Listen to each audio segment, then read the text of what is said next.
views and opinions expressed in this program are those of the participants and do not necessarily reflect the views of BronxNet or the program underwriters. Hi, and welcome to Open BxRx Tuesday on BronxNet, a weekly program providing you the latest information, resources, services, and community efforts taking place locally here in the Bronx and virtually. I'm your host, Kibin and Alleyne.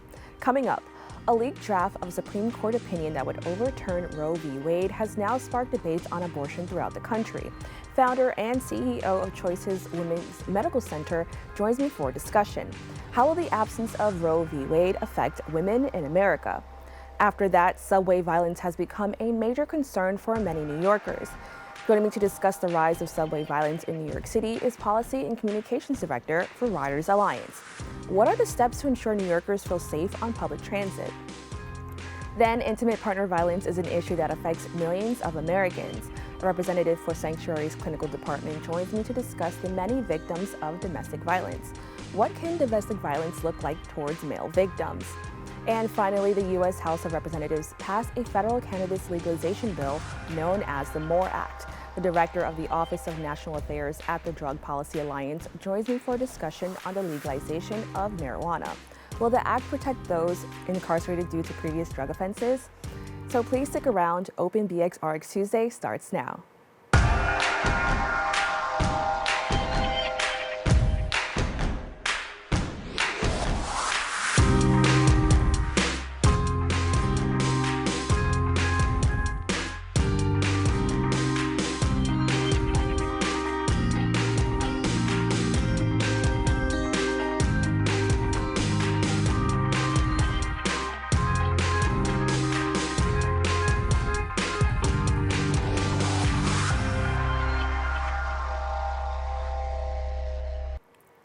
Welcome to Open BxRx Tuesday on BronxNet. I'm your host, Kibin and Alleyne. I'd like to invite you to get social with us at BronxNet TV on Instagram and Twitter, and BronxNet Community Television on Facebook.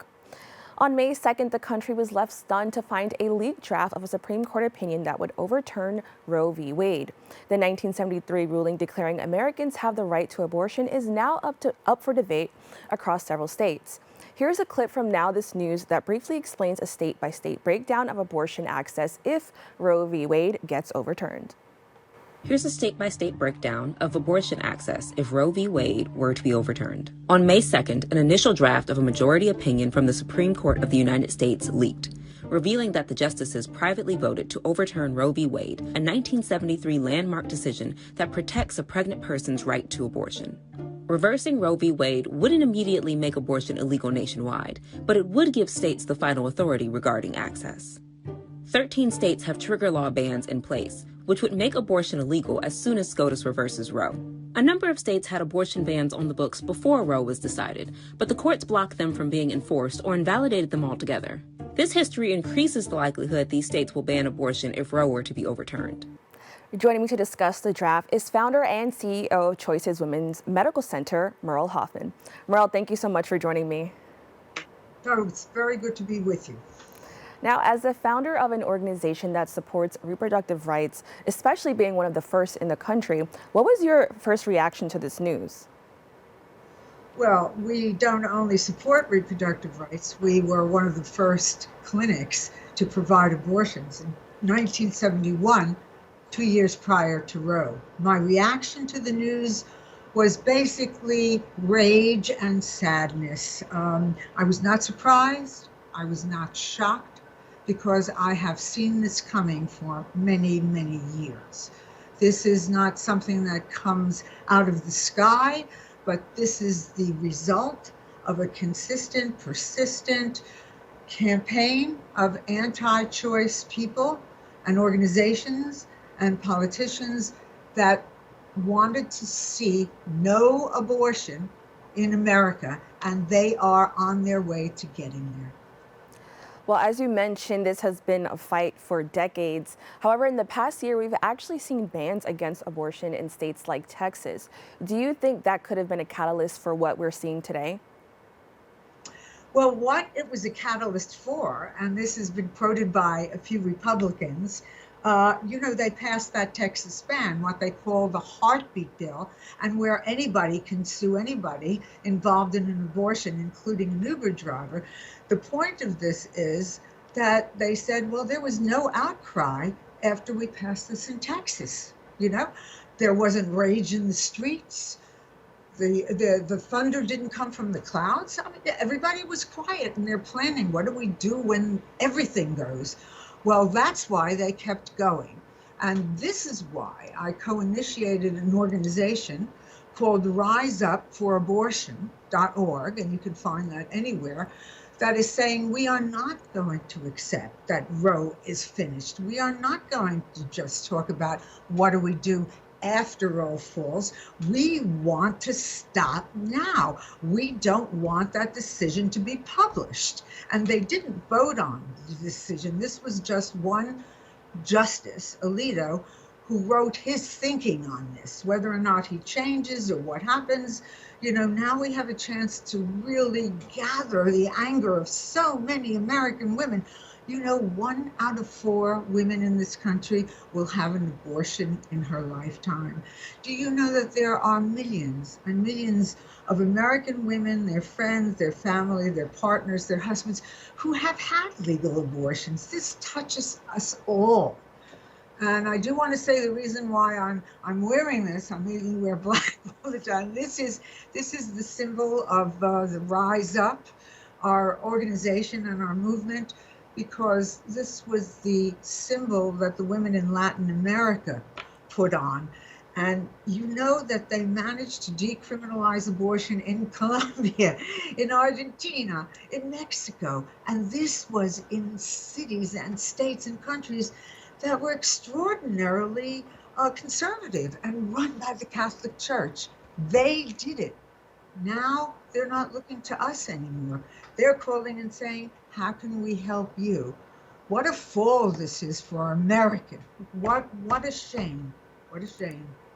So we actually have a map that shows what each state may face if Roe v. Wade is overturned. 7 states are protected, but majority of this map is red, which means these states are hostile. What could this mean for the women living in those states? Well, first of all, I want to tell everybody watching that we're already living in a very discriminatory situation when it comes to reproductive health care. The Hyde Amendment, was passed in 1977 by Henry Hyde, Republican congressman. It stripped Medicaid funding away from poor women and minority women.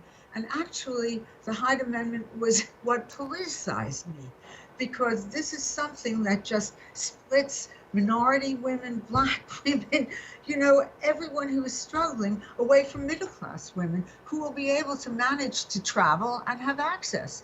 So everyone has to understand that this decision will hit everyone hard, but the hardest that it will hit people are to those individuals that are, again, disenfranchised and poor and minority.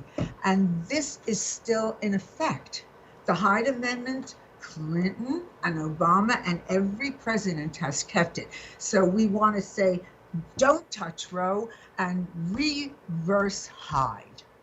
So you talked about it, like how it's going to affect so many people. I'm interested to know, how will this also affect men in a negative way, and why should they also care about this? Well, I believe in what I call a radical sense of compassion.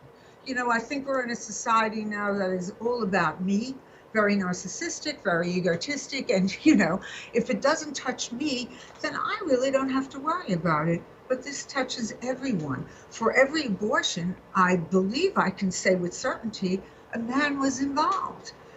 So it touches us. So that's on a personal level, okay? On a political level, we're all members of the same community, America, and we should care if half of this country is going to be cut off from general health care, from birth control, and they won't stop at this. It is very possible that because it's argued under privacy, Roe was, decided under the right to privacy, that they'll just turn around and say, well, I don't know, should gay people marry? That's not in the Constitution. And go, I want birth control, because birth control, that decision was a part of Roe. So they're coming, and they're coming fast and hard and very serious. And we should all care that, women are going to continue not only to be second-class citizens, but have the state and politicians decide when and whether they should be mothers. That is egregious. That should not and cannot stand. So you brought up birth control, which makes me think about just other forms of contraceptives and just things that women have. Do you think those things are also threatened because of this, or could they also be threatened because of this? Yes, and I'll tell you why. Okay, first of all, very many anti-abortionists consider the pill a chemical weapon. You see? Because you're taking some drugs and it's chemically murdering the fetus in the woman. So they're against that. So yes, birth control. And here's another, part of this awful situation. A lot of the clinics that are in these states that now will not be able to provide abortions also provide birth control. So women don't only come there for abortions, but they go for their health care, for birth control.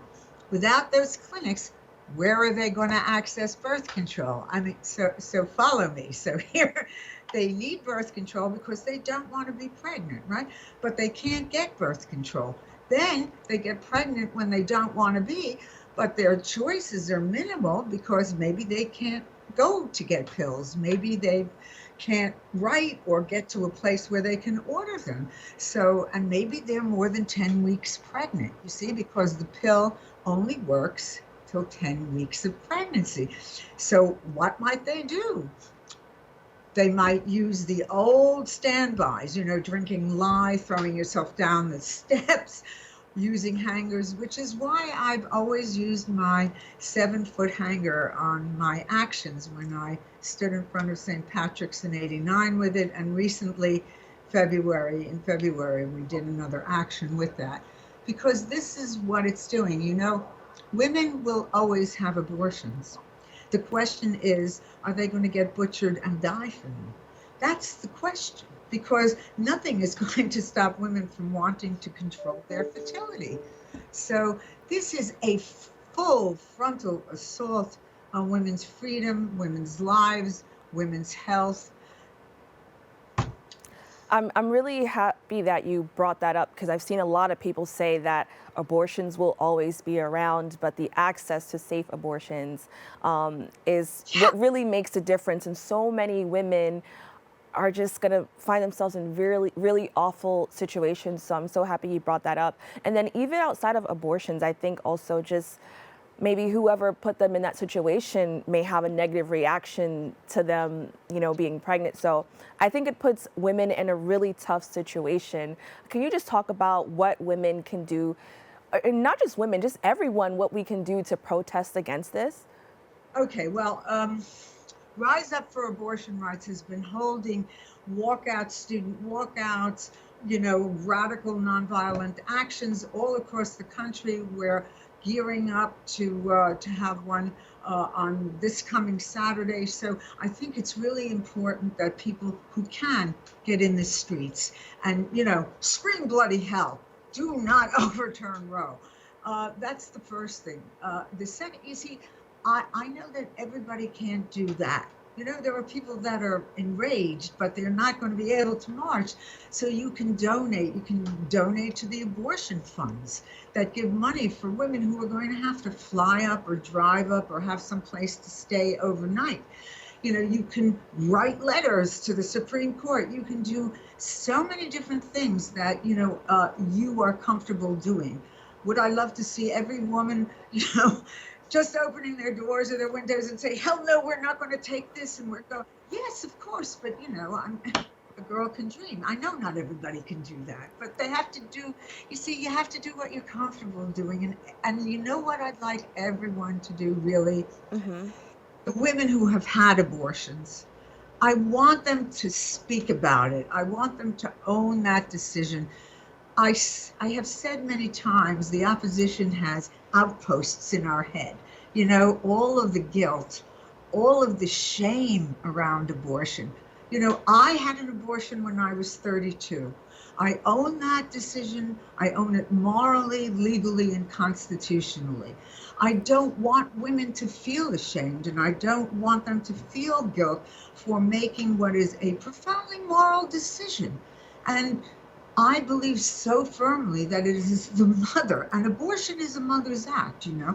Most of the women who have abortions are already mothers, and they know the responsibility of feeding that family and bringing up children, you know. And for me, it's not for men, women in black robes or whatever they're wearing. It has to be with us, with the women, with the mothers.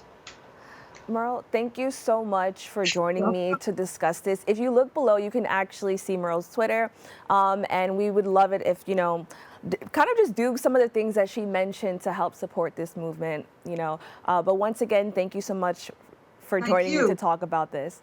Wear the green if you find it or you can see it. We'll be right back with more Open BxRx Tuesday.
If you're struggling to afford your internet bills during the pandemic, there's a temporary government program that may be able to help. It's called the Emergency Broadband Benefit, and it provides up to $50 monthly discount on your broadband bill to qualifying households.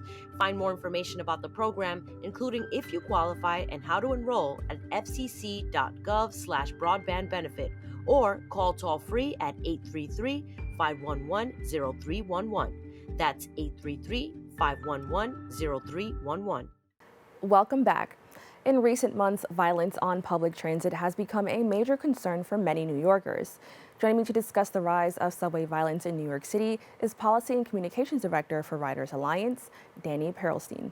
Danny, thank you so much for joining me. Thanks so much for having me. Great to be here. So can you tell me about your organization, Riders Alliance? Sure.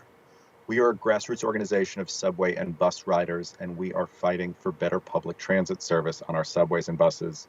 Accessible, affordable, reliable, frequent, world-class public transit for the millions of New Yorkers who depend on it and for the city that thrives on it. Now, subway violence has always been an issue for our city. And I'm thinking even way back, probably before I was born, I heard it was even worse. What are some of the most common displays of violence that the MTA currently has issues with? Sure.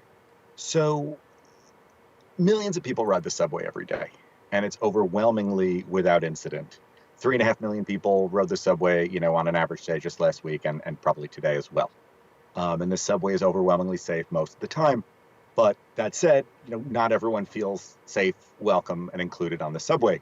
And, tragically, the subway, because it's a public square, is subject to the same pressures as other public spaces. And so, as the papers have reported, there have been assaults underground.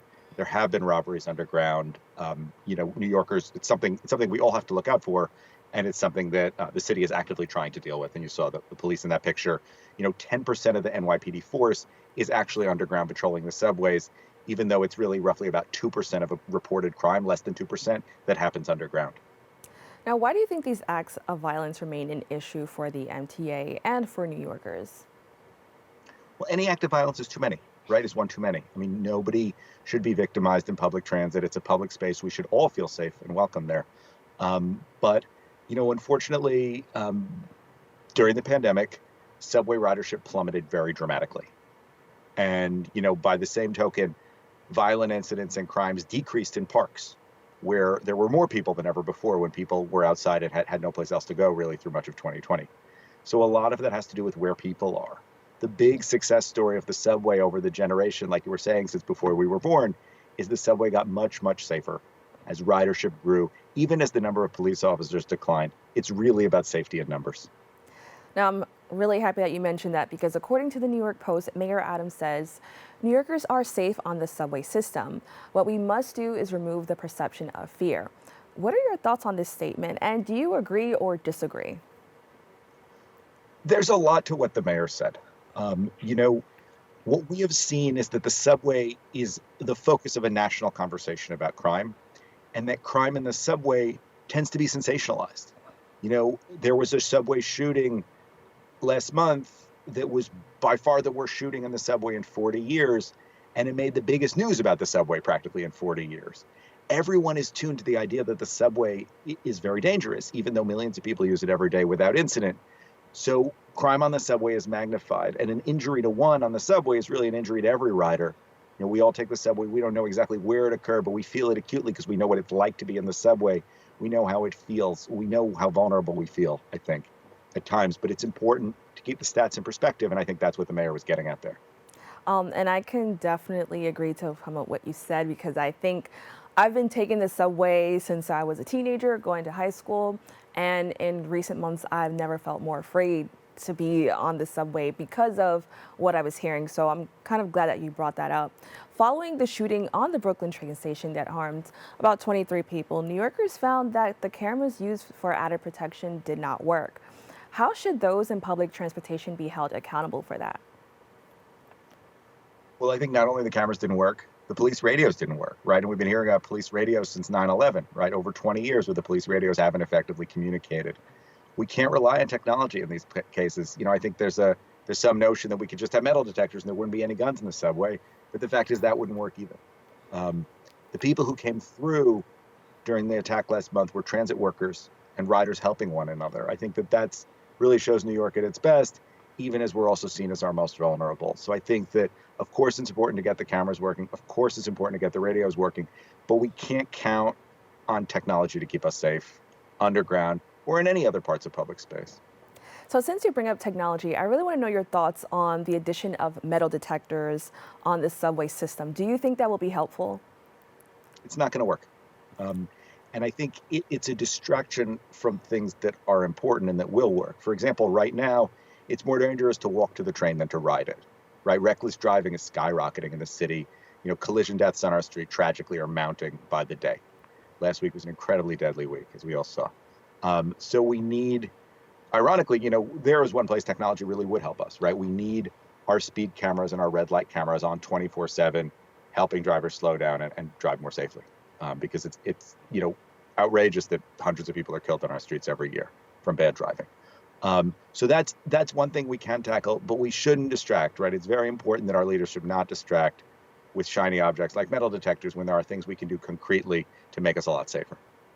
Now, a lot of the attackers have been linked to homelessness or people dealing with mental health issues. Is this problematic or is it an unfortunate reality?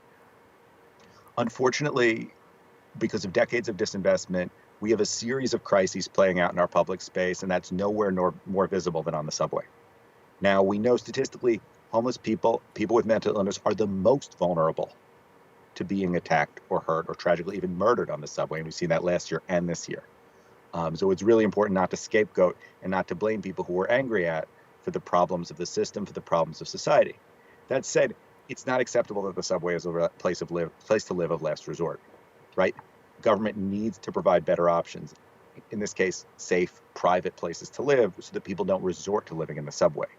Because police can't solve that problem. Police can't just move people along or send people to Rikers Island where something horrible could happen to them that's effectively just a revolving door back to the subway. That's no solution at all. It's very expensive. We've tried it many times. It's no solution at all. We need safe, private places for people to be. That's the way to move people permanently off the subway. And we need mental health care, right? We absolutely need more investments in mental health care for people suffering serious illness. I'm really glad that you pointed that out. Is there a way for New Yorkers to prioritize safety without stigmatizing people from those vulnerable communities? It's appropriate. Sorry, it's essential that we look at root causes, right? I mean, so from our part, we want to see more train service and more bus service so that trips are faster, so that more people want to ride, so that people spend less time waiting uncomfortably on platforms or at bus stops, and that we get more safety in numbers. We also want to see investments in an end to homelessness and actual treatment for the seriously mentally ill, because all of those things will help make the subway safe and welcoming and inclusive for all New Yorkers and everyone who visits the city. They'll help make the subway what it really ought to be, right? Which is a public space where we can all come together successfully and without violence. So you kind of briefly mentioned a few upgrades like being faster and more efficient, but I noticed that when it comes to upgrades for the MTA, stations in low-income areas usually see them last. Would the city benefit from implementing these changes in low-income or high-risk neighborhoods?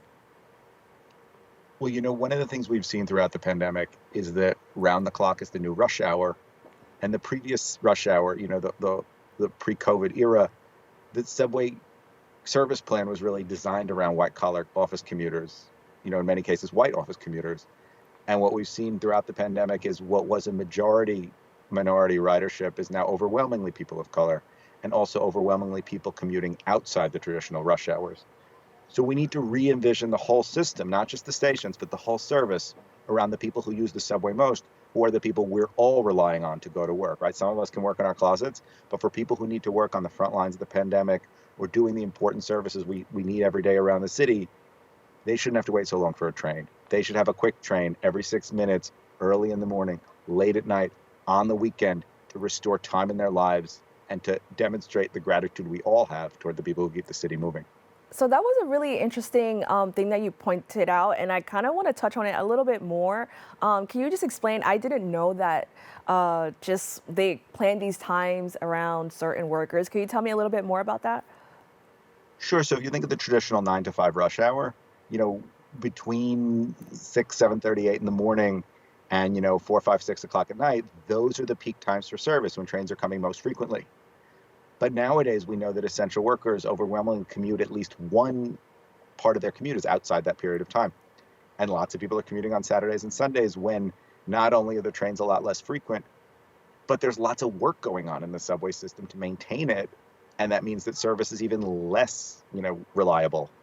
And so we need to look at all of that because all that needs to change, right? We need not just the built infrastructure, but the service that runs on it designed around the people who need it most. And that is service workers. That's not office workers at this point. So we need to see that shift. It hasn't happened yet, but it's incredibly important to the future of the city, the transit system, and the families whose workers are, keeping the city moving. So we have just a little under 2 minutes left. I want to talk about just the control the MTA has over public transportation in New York City. How can New Yorkers just make their voices heard when it comes to what they want out of our transit system? The most important thing to know is that the MTA is controlled by the governor. The governor hires the top managers, and she appoints the entire board, even the folks recommended by the mayor. Right? They all come through the governor's office. The last governor held up a lot of the appointees of the last mayor. They never even got a vote in the Senate. So the governor controls the MTA. That's incredibly important. The other piece of it is the mayor controls the streets. The city owns the streets. The mayor's in charge of city government. The ability to buses to move on our streets, to be prioritized ahead of other traffic on our streets, that's a decision for the mayor. This mayor has made a commitment of 150 miles of new bus lanes in the next 4 years. We intend to hold him to it. But we also intend to build riders' power and to win, working with this governor, to win 6-minute service, to acknowledge that round the clock is the new rush hour, and we have a debt of gratitude that we haven't yet paid to the essential workers who keep our city running. All right, well, Danny, it was a pleasure having you on the show. Thank you so much for joining me. Can you quickly just let people know how they can stay up to date with you? Sure. Check us out on Twitter at Riders Alliance, Facebook Riders Alliance, ridersalliance.org. Join us.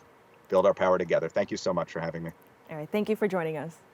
We'll be right back with more Open BxRx Tuesday.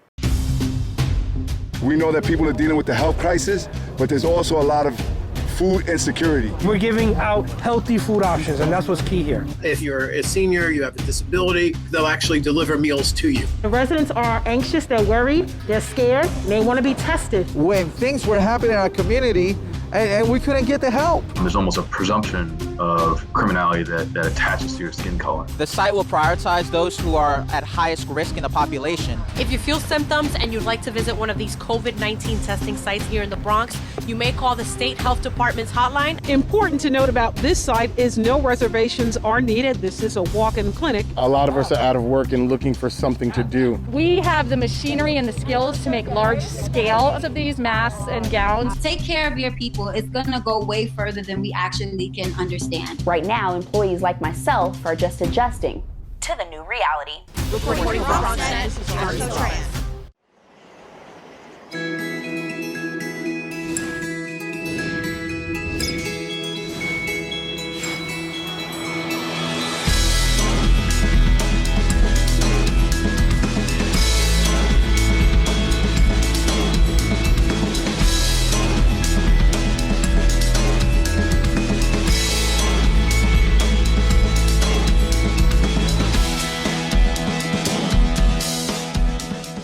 When taking public transportation, don't touch your phone. Carry hand sanitizer and use it immediately upon leaving the bus or train. Avoid touching your face. If someone is coughing or sneezing, move away. Wash your hands with soap and water as soon as possible. Limit contact with poles. If possible, avoid rush hour. Don't eat or drink on public transportation. Keep your bag off the floor or other surfaces. Avoid directly touching turnstiles. Stay up to date with the latest from your local health department and CDC.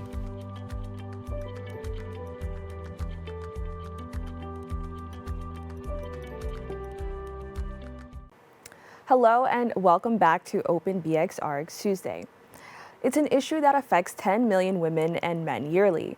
1 in 4 women and 1 in 7 men experience severe intimate partner violence or domestic violence. Joining me for discussion on DV and how to spot male victims of intimate partner violence is Ines Cano of Sanctuary's Clinical Department. Ines, thank you so much for joining me. Thank you as well. Can you tell me about your organization? Sure. So Sanctuary for Families is New York's leading service provider for survivors of domestic violence, sex trafficking, and other forms of gender violence. We aim to combat domestic violence in 3 strategies. We provide direct services, as well as community outreach and training, and systems change advocacy. Our direct services include counseling services, legal services, shelter services, and also economic empowerment services. Now, what can a victim of domestic violence or intimate partner violence look like? So a victim can look like anyone. It can look like you and me. It can happen to anyone because domestic violence does not discriminate. But women are at higher risk of experiencing domestic violence. We know that 1 in 4 women will experience DV in their lifetime compared to 1 in 7 men. So there are certain populations that may be at greater risk of harm due to barriers to accessing services. So, for example, race, ethnicity, socioeconomic status, immigration status, gender identity, and sexual orientation, they're all factors that can increase an individual's vulnerability to intimate partner violence. So as you mentioned, women typically are victims of DV, and so we tend to think of them the most as victims, but males can also be victims of this. Can you just explain what that may look like towards a man? Sure. So men can experience the same kinds of abuse that women can, right? Physical abuse, sexual abuse, emotional abuse, financial abuse. Some of the warning signs that someone is being abused can be someone whose partner is discouraging them from speaking to friends or family members, right? Someone who is not is their partner is preventing them from making their own decisions, where there's some insulting or shaming going on. Someone who's using extreme jealousy or is controlling another person's finances. Someone who's pressuring their partner to have sex or other behaviors that they're not okay with, using intimidation and destroying objects. There are many other ways, but those are some of the signs that a partner is abusing another person. Now, some of the signs that we may see someone that we know is experiencing domestic violence, or that we think we know, is someone who is perhaps afraid, right, or anxious to please their partner. Someone who may be showing some really big changes in their personality. So perhaps you have a friend who used to be very outgoing and reachable and would always call you back, and now is perhaps very socially isolated and not as easily as accessible. Perhaps someone who is taking up or increasing drug and alcohol use.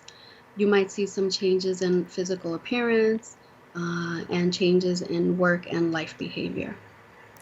Now, why do you think that as a society we have not normalized the conversation that males can also be victims of DV? So unfortunately, we still have some pretty deep-rooted stigmas about what men should be, right? Or what masculinity looks like. We do have societal pressures specific to men as well that can really limit their openness and talking about their feelings, and also limit some of the behaviors that we think as a society are okay for men to do. We don't like to talk about domestic violence, period. It makes us feel uncomfortable, confused, and afraid. Furthermore, if we still uphold these certain norms of what men should be like, then it creates an environment where they are less likely to talk about their feelings of sadness, anger, and fear. And when men are vulnerable or express their feelings in non-aggressive ways, or if they respond to violence in non-violent ways, as a society, we still put labels on them and we stigmatize them, and it makes other people feel uncomfortable. So this really limits the spaces that men have to openly share about their experiences with domestic violence. And as a result, they may not report their experiences of domestic violence. Now, how do we address the issues of men not taking DV against other men seriously? Because I think a lot of that stems from just like patriarchy and stuff like that. So can you talk about that a little bit more? Sure. So we need to create spaces where men can be vulnerable and talk about their feelings and pain and fears, and not shame them for it. They're humans, just like we all are, right? They have feelings as well. So we need to normalize these feelings. We need to applaud men who choose nonviolent ways of addressing conflict, instead of rewarding those that choose violence or other forms of power and control. We need to talk to our children and teens about what's okay and not okay in relationships, especially romantic relationships. So having said that, though, we should also not lose sight of the fact that most perpetrators of domestic violence are men, and most victims are women. And this is, after all, why domestic violence is considered a form of gender-based violence. So as a society, we really need to do a better job of asking ourselves, why is this still going on, right? And why is this still around and tolerated and accepted? I love that you brought up speaking to kids and teens about this, because I think sometimes people like to shy away from topics that can be a little bit sensitive towards younger audiences. How do you handle speaking to a teenager? Because I believe that a lot of teen girls sometimes may enter relationships where that can start as young as, like, I don't want to give an age, but it can start really young. How do you talk to children and teenagers about that? Thank you for that question. So romantic relationships, dating relationships start usually in those years, right? In adolescence. And out of all the years that I've been doing this work, not once has a client ever said, someone told me or someone talked to me about the signs of an abusive partner when I was a teenager. Not once has anyone ever said that that's happened. So that information we have that information. But that information is not something that is readily available or, common knowledge to our teenagers. And so we need to do a better job of talking to our youth about feelings, right? And that it's normal to have feelings of anger, sadness, and fear. But that's very different compared to wanting to control and have power over another person. Now, I want to bring up another community that I feel doesn't get talked a lot about when it comes to DV, and that's the LGBTQ. According to your website, domestic violence is perpetrated in LGBTQ relationships at the same rate it occurs in heterosexual relationships. Can you just tell me a little bit more about that and what unique challenges they face in regards to DV? Sure. So we know that, again, like I mentioned, DV can happen to anyone, right? And so that includes individuals from the LGBTQ community. Sometimes we assume that if there's a same-sex relationship, that power and control dynamics cannot exist, and that is simply not true. In fact, some individuals from the LGBTQ community are at higher risk of experiencing domestic violence, and they face their unique challenges. So some of the challenges may be fear or danger of being outed, prior experiences of physical or psychological trauma, experiencing hate crimes or bullying in the past, a lot of concern over LGBTQ friendly resources or providers. They may not be there or they may be limited. And also, not all DV shelters may be gender inclusive, and that can lead to further homelessness for individuals from the LGBTQ community, as well as retaliation by family. Thank you so much for sharing that, because I feel like sometimes it can get a little bit lost. So I'm so happy you were able to just clarify that. Now, I think language is very important in this situation. Can someone still be accused of intimate partner violence if they are retaliating against the initial abuse? So we find that mutual abuse is very rare because in cases of domestic violence, one partner aims to exert power and control over the other using a pattern of repeated behaviors. Committing acts of violence in self-defense is self-preservation and should not be equated as intimate partner violence. Unfortunately, our legal system does not always see it that way, as men and women are incarcerated for using self-defense as against an intimate partner. At Sanctuary, we have advocated for changing some of our laws or changing the legal system so that victims of domestic violence can have a reduced jail sentence when they are exercising their right of self-defense. So we have about 2 minutes left. Can we just talk about, as a society, how do we aim to become better allies to all victims and survivors of domestic abuse? We need to believe our victims, right? We need to believe the survivors. We often question and place judgment on victims' choices. We need to place responsibility on the perpetrator of abuse, not the victim. We also need to understand that DV is not a private issue. It impacts an entire community. DV impacts children, extended family members, neighbors, and first responders. It impacts all of us when we hear something on the news, right? It can impact what we think of the world and what we think of the people around us. We also need to raise awareness about the dynamics of domestic violence and know what the signs are. And last but not least, we need to support service providers that offer resources. Ines, can you just let everyone know how they can find your organization online? Sure. So we have a website, which is www.sanctuaryforfamilies.org. We also have a phone number that you can reach, our main phone number, which is 212-349-6009. And we are also accessible through all New York City Family Justice Centers located in all 5 boroughs. And thankfully, in New York City, we have a 24-hour DV hotline that provides DV shelter information and other resources. And that number is listed there, which is 1-800-621-HOPE. Or you can also simply dial 311 and get connected to that DV hotline number. All right, thank you so much for sharing that information, and thank you for joining us for this conversation. Thank you for having us. We'll be right back with more Open BxRx Tuesday.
Welcome back. After a decades-long fight to legalize marijuana, the U.S. House of Representatives passed a federal cannabis legalization bill known as the MORE Act.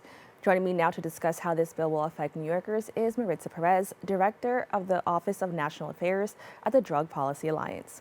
Thank you so much for joining me. Thank you so much for having me today. So the U.S. House of Representatives passed the MORE Act. Can you tell me a little bit more about that? Of course, yeah. So this will mark the second time that the House of Representatives passed this comprehensive bill. The MORE Act would deschedule marijuana, so that means completely removing it from the list of controlled substances. It would also expunge and resentence federal marijuana convictions. It would reinvest marijuana tax revenue back into communities that have been disproportionately harmed by the war on drugs, to provide things like expungement services, other legal services, job training, social support, whatever the community might need. And it also devotes some funding to small business administration programs so that individuals who have been impacted by prohibition can join the flourishing cannabis industry if they choose to. And finally, it would end collateral consequences for marijuana activity. In other words, individuals would no longer be denied federal benefits for marijuana convictions. So I know the bill would end the federal ban, but leave legalization up to the states. Can you just explain what this means and what is the difference for those who don't understand the difference between those two things? Yeah, happy to answer that. So federal marijuana prohibition has really put a damper on states progressing in their own marijuana programs. When we talk about removing marijuana from the list of the Controlled Substances Act, from the list of controlled substances, that's what we mean by saying that we're descheduling marijuana, that we're ending federal prohibition. So ending federal prohibition is huge because it does allow the states to implement their own programs if they choose to do that. But it also means that people will no longer face federal criminal penalties for marijuana activity. It means that non-citizens could no longer be deported for marijuana activity. It means that veterans can access medical marijuana should they want to. It would also mean that finally we can continue to really study marijuana. It would expand access to research by removing it from Schedule 1. So the legalization of marijuana was a long time battle, especially here in New York City. Why did it take so long to get to this point? Well, I think there's a couple of reasons. First, we have to remember that the drug war is very entrenched in this country. I think to really dismantle the war on drugs, which marijuana is just a tiny piece of, we really need to see a cultural shift. But I think something that was unique about New York was that New York really wanted to make sure that people who were most harmed by prohibition were incorporated in the law, were part of building out the new law, which is why I think it took a while to get it right. But it's important. It is important that in any marijuana legislation, whether at the state or federal level, it's important that it center people who have been most impacted by prohibition. Now, according to Forbes, the marijuana industry generated $25 billion in sales last year and is expected to hit $65 billion by 2030. Could this actually be a positive outcome for our current economy? Yes, absolutely. All of the dollars being generated by the marijuana industry could certainly help the economy, especially if we use the dollars in the right way. At the Drug Policy Alliance, we believe that these funds should be used to invest in communities and people who have been most devastated by marijuana prohibition. They should be used for things like expungements, job training, expanding social services.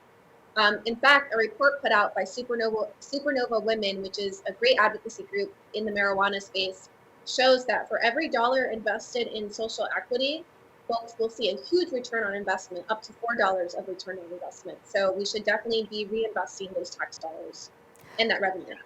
So in that same article by Forbes, people against the bill fear that this will increase hard drug use and violence amongst drug dealers. Is this a legitimate fear to have? I don't believe so. What we know and what study after study shows us is that places with legal recreational marijuana programs do not see an uptick in drug use. What you may see is an uptick in safe drug use, because regulation means that people know exactly what they're consuming, what they're putting in their bodies. Also, we know that conditions for violence are created by drug prohibition. People competing for customers, for territory.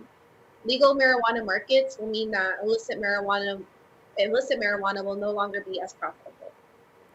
Thank you so much for actually pointing that out, because I never thought of it that way before. The way you pointed out kind of makes it a little bit clearer for me. So thanks for that.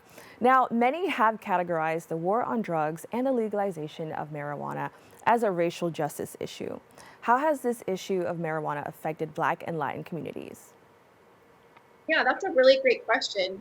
We know that race infiltrates every part of the criminal justice system, meaning that people are exposed to severe racial disparities in our criminal legal system.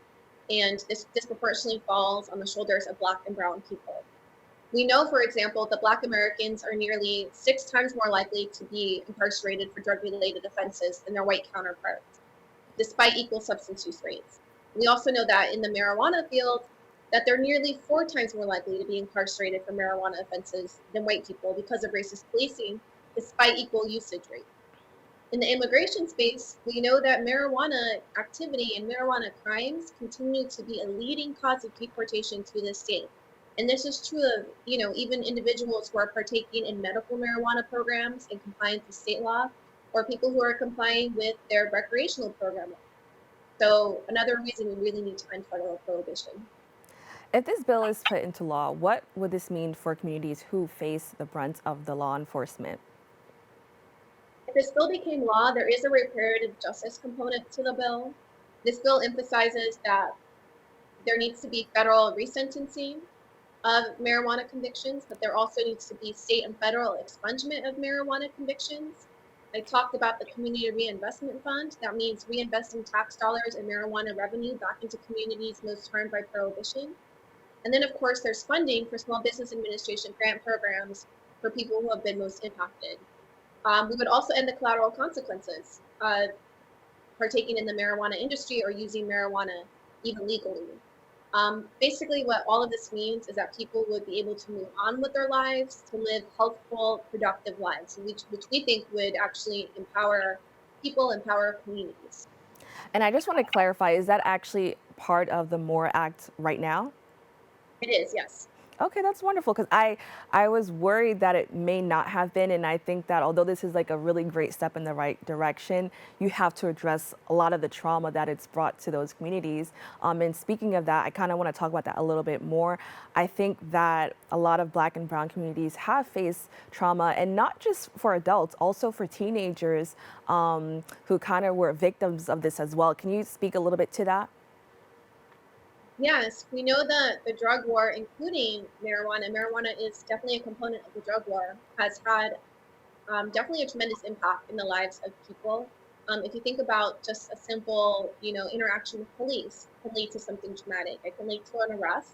It could lead to jail time. It could even lead to prison time, which means separation from your loved ones, which means losing the ability to feed your family. It might even mean the ability to be able to keep your children and family together. It could mean that when you leave, you might not be able to vote to fully reintegrate back into society. So definitely we know that people suffer tremendous consequences due to marijuana prohibition. And do you think the law should also clear records of marijuana convictions just in general?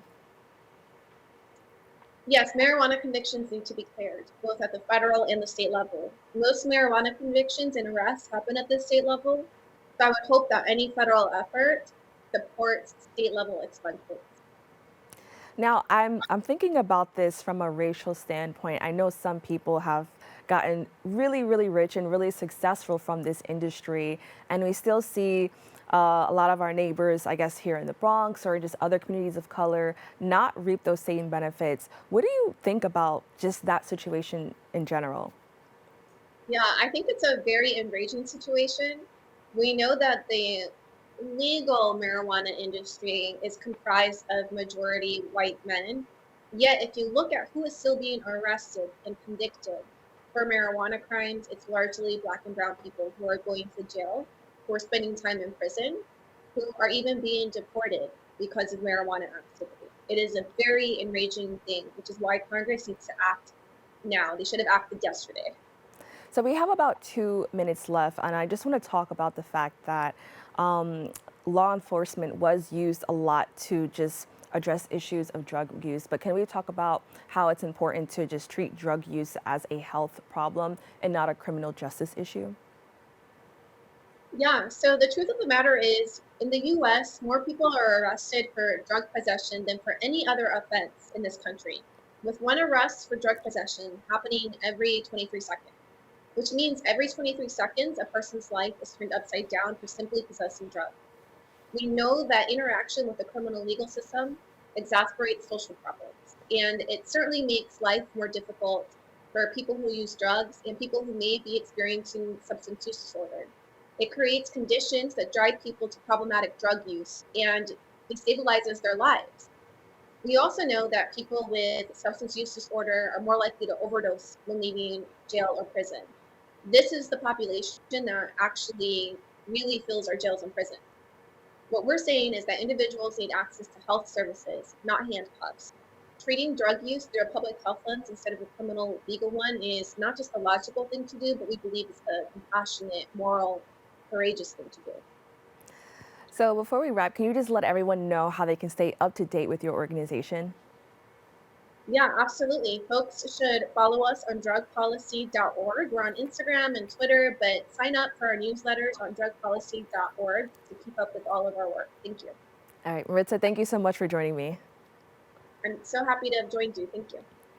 That's all for our show today. Thanks for tuning in. I'm Kibin, Alleyne, wishing you and viewers safety and wellness now and always. See you next time.